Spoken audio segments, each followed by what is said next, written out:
Hello, welcome to Digital View, the show that uses all the tools the web can give us to re-engineer the news agenda. Now, normally we're interested in the debatable news from the technology world, the good along with the bad, questionable deeds and moral conundrums. This week we're breaking with tradition by taking you to Venturefest Bristol and Bath to simply celebrate the booming technology business in the UK.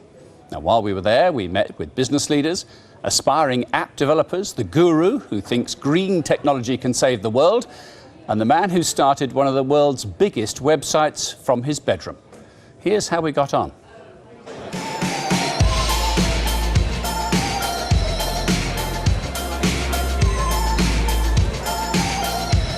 So last year, investment in UK was $2.1 billion right across the UK. And when you look at London specifically, it was 20 times what it was in 2010 versus 2014.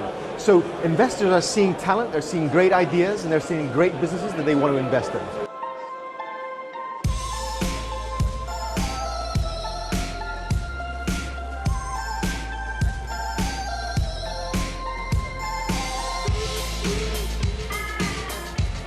These are the coffee houses of the 17th century.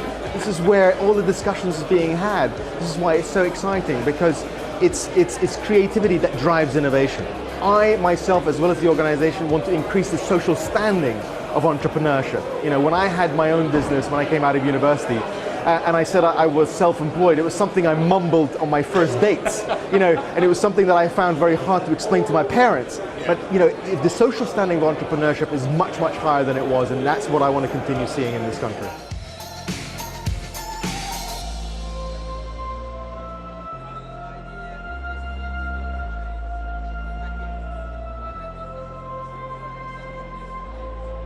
This is the place where things get made, get engineered. From Brunel, you go then, there's 70, 80 years of aerospace, you know, it's the biggest aerospace cluster in Europe. And then the last 30 years, we've had the biggest number of silicon chip designers outside of Silicon Valley here.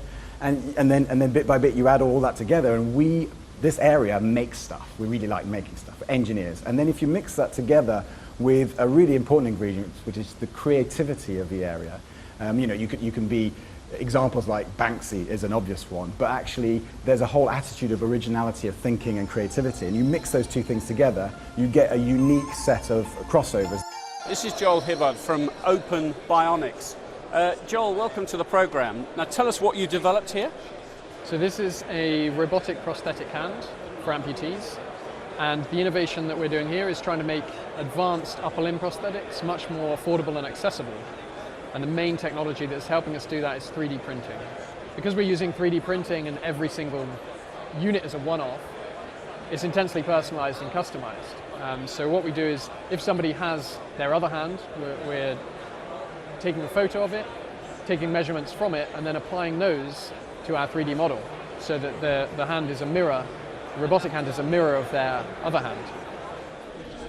Well, with me now is Scott Wilcox, a name that might be familiar to people who have ever attended South by Southwest, that great festival of culture and technology, which has also taken on an eco theme in recent years. Tell me about that move to the eco side of the business, Scott. Why did you introduce it?